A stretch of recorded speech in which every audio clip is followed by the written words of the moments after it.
Stay tuned to see how we fabricated and mimicked the look of wood to reproduce this massive dining table at Stone Eagle Golf Club in Palm Desert.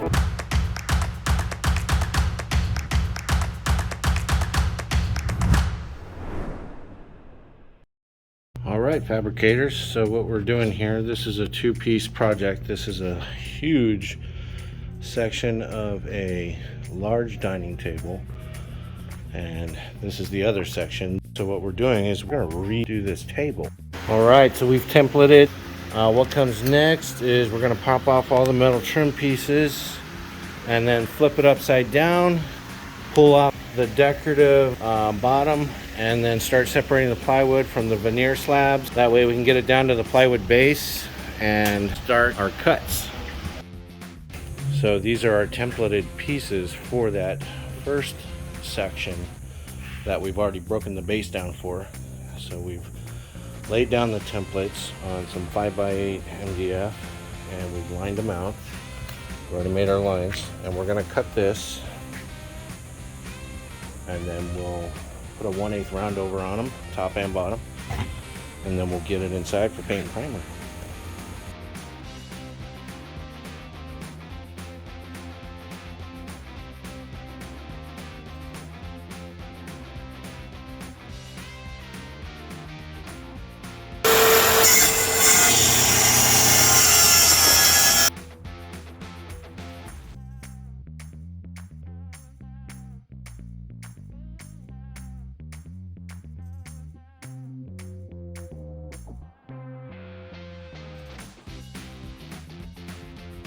Alright, so we've templated this radius with biscuits, very close.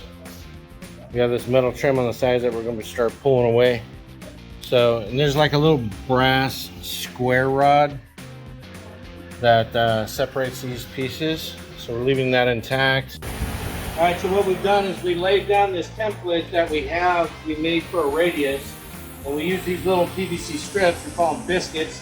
And we line them out to the exact shape of the form, and they kind of like connect the biscuits, like connect the dots. Using a ruler, just kind of bringing it and then inching it down.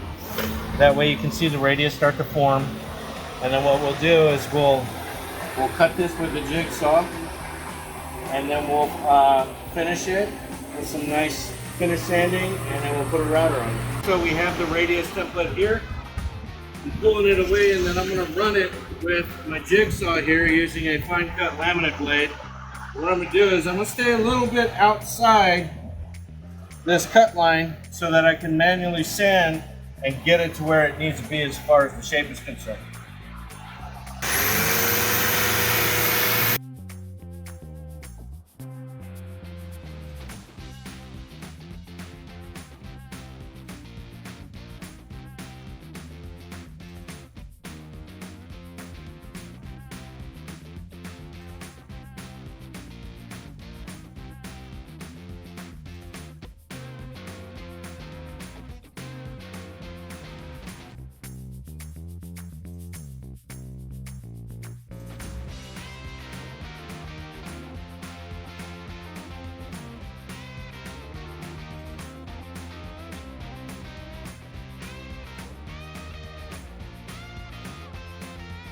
Again, I'll just move the clamp.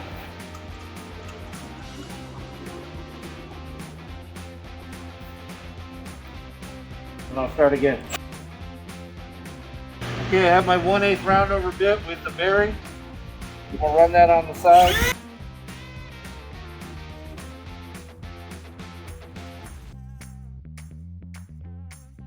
Alright, so we're doing an extra deep drop edge where the tables come together. It's hard to envision it right now, but this is one that we've already done.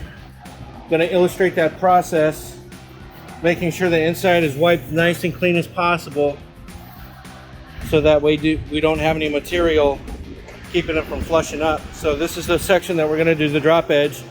We already have the pieces that we're stacking. They're just a 1/16 under 3/4. So we're going to stack and tack with some glue, and then we're going to stack it, tack it again with some glue, and then we're going to clamp. All right, so I'm using Tight Bond 2. I get a nice healthy bead.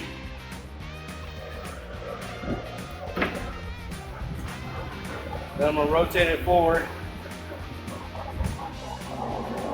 I'm using 1 1/4 inch brad nails, keeping one end flush and trim pressed up. I'm going to do a tack down right there.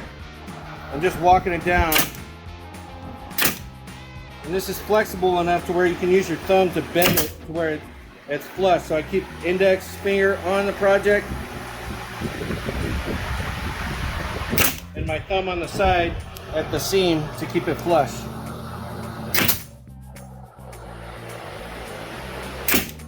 Doing another bead.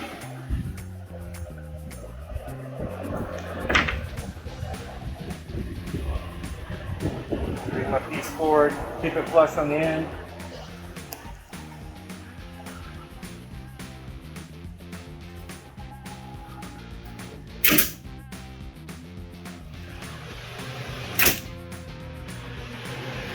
And I'm pushing it down to where I get a nice oozing out the side.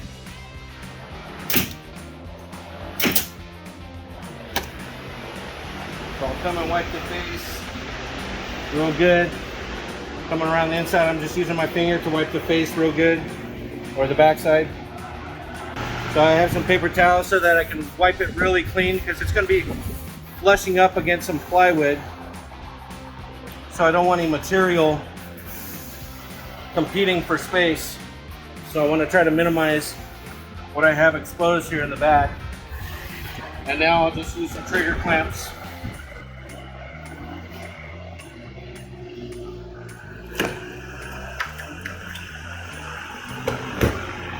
Going about every 5 inches. You'll probably see some material oozing on the inside. I'll wipe it again.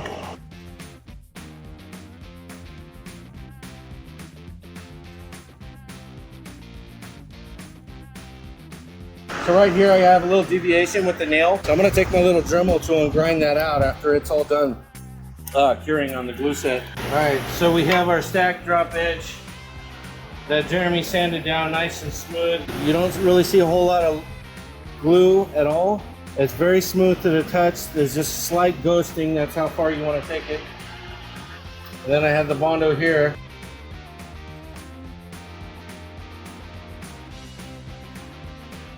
I'm just going to mix it really well until I see the uniform color change.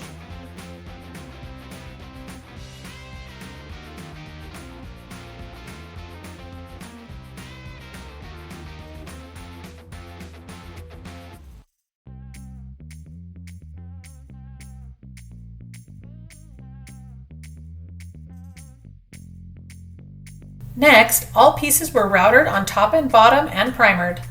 Well, the artisan team has fogged the Stone Eagle. And we're just kind of lightly wiping off the spray paint dust. She's gonna get her pour on this morning, doing a wood grain striation. I pre-fogged the surface with leather brown, dark walnut, hammered dark bronze, and hammered copper. I like to start with my darkest color, and in this pour, it also was the largest ratio color. I'm using Stone Coat's Coffee Mica with some dark brown dye to make a nice rich brown tone. The next color is Stone Coat's Dark Bronze Mica with about 10% less than the first color.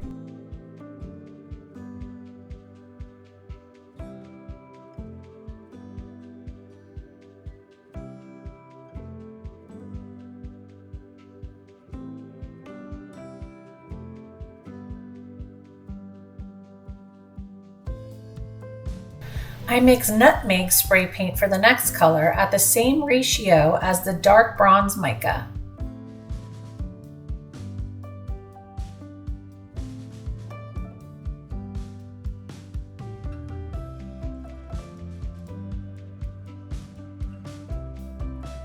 For an accent color, I use Stone Coat's Bronze Mica, which needs a bit more copper than bronze. As you can see, I'm using a far smaller cup because I'm using a lot less material.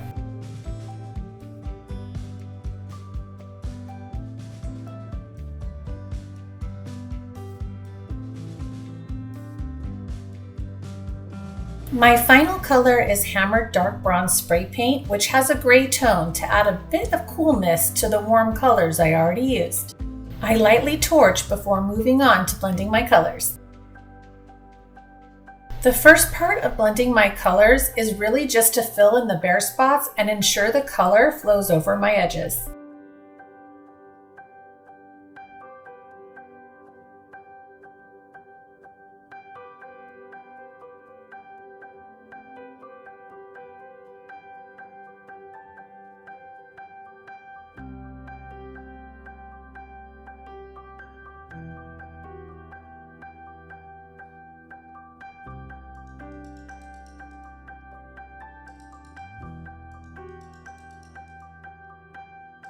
I push the epoxy over the drop edge to continue the striated pattern.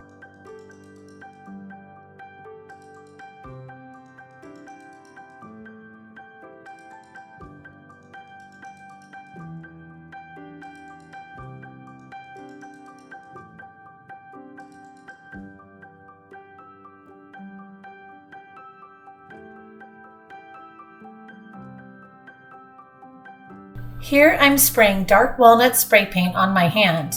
The spray paint on top adds a different effect and allows me to add some darker areas where needed.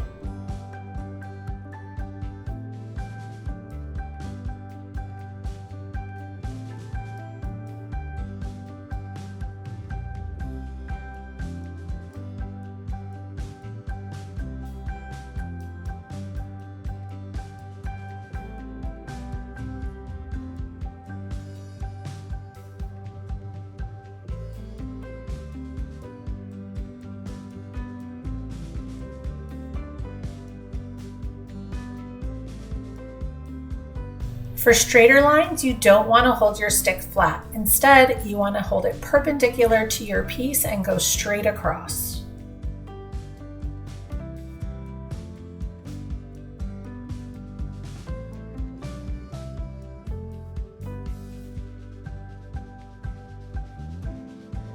Make sure you watch the angle of your stick. Ensure the lines are straight because it's really easy to start curving your hand and you'll create a rainbow by accident. At this stage, I'm not being super careful with my lines. I simply want to start integrating the colors.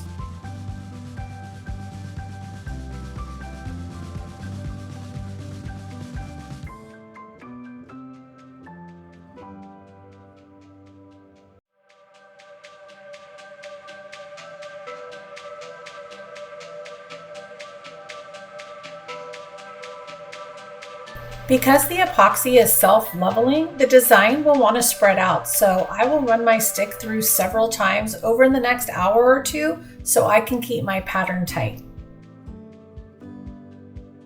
I am spraying dark walnut on my stick to add some darkness in specific areas. See right here? The spray paint starts creating its own cool wood grain effects. So I've added some of this dark walnut. It creates really cool effects in the background, but here's what I want you to hear. Hopefully you can hear how hard I'm pushing the stick. You can actually hear it scratching the bottom. If you go lightly, it will move it, but I want to push these colors together. And so I need to use my stick so that way it'll push those micas down. And then as it sets and I come back and do this a second or third time, it's going to wake up those micas again when I push that hard down into the epoxy. You see I have my stick at a straight angle instead of flat. If you do it flat, it'll make a different design, but you can absolutely do it that way if that's the look you're going for. Now let's look at some of what it's doing on the walnut. Do you see how it's breaking itself up? And it's creating its own kind of wood-like effect once I just let it be. And we're gonna do the same thing on the next counter. Now when I'm doing this, I'm also looking to see where this table matches on the other side to make sure that my lines are lining up. The angle is lining up.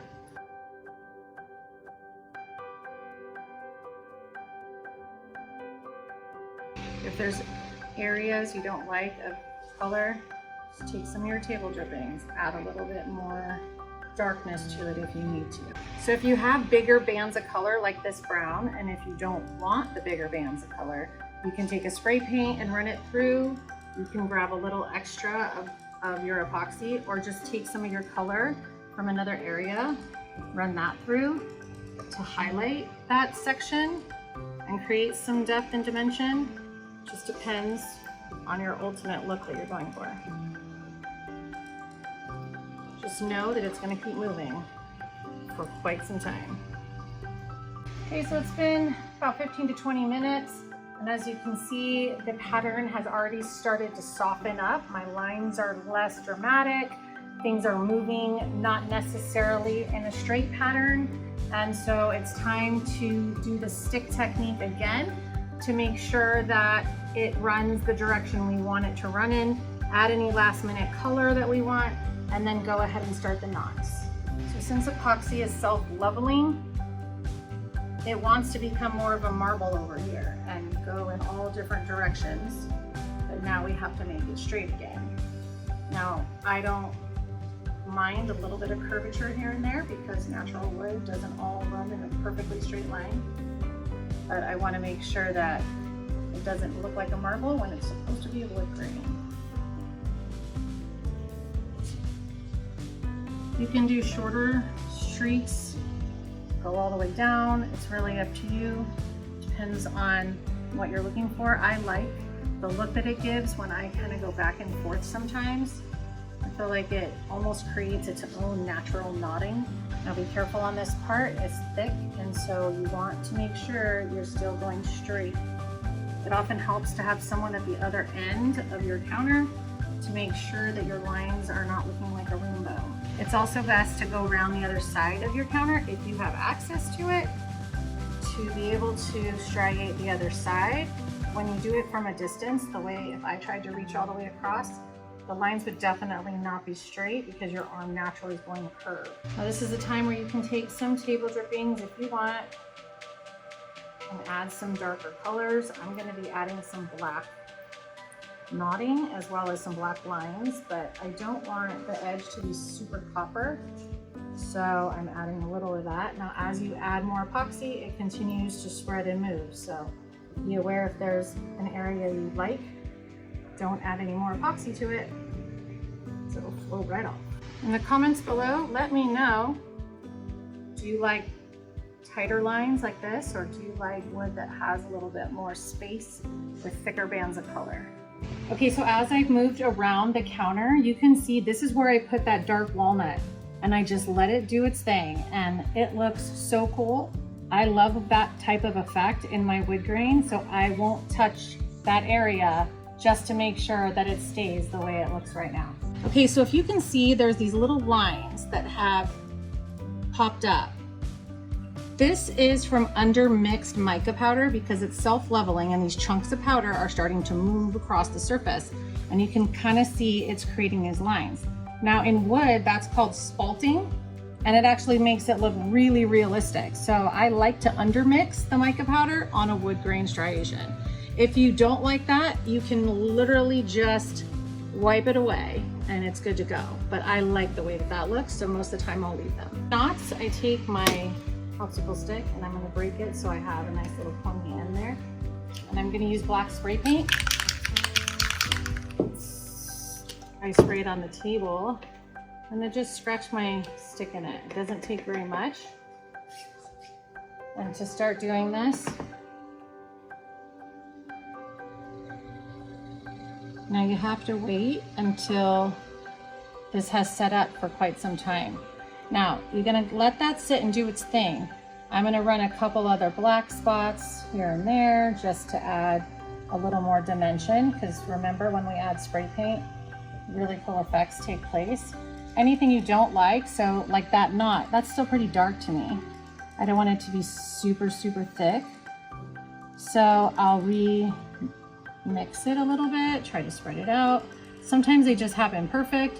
Sometimes I'll look at it and go, I don't like that at all. And I might just take it away with my stick, and it may create its own knotting effect just by me doing that. And I'll continue to dip into the same paint to make some other knots.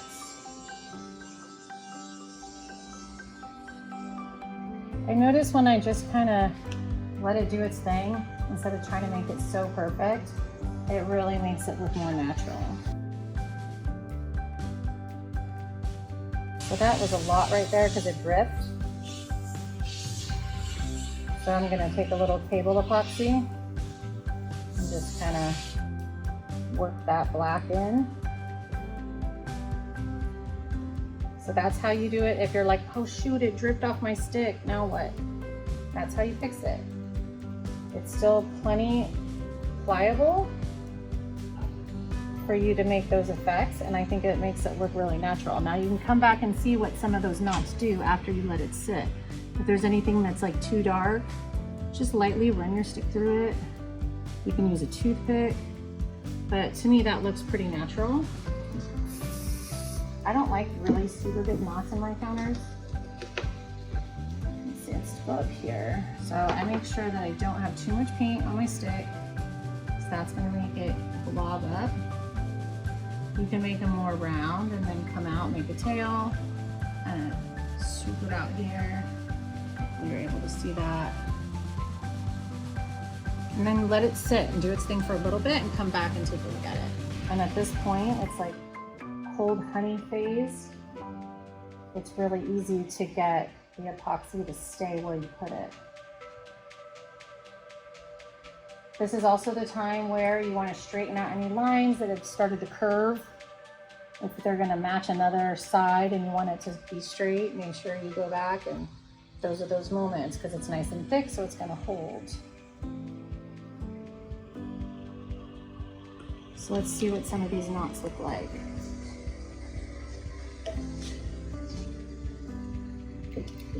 Not too bad. After all sides were complete, we assembled them back onto the existing plywood substrates and adhesed the square rods using quick coat before doing a clear flood coat on all pieces.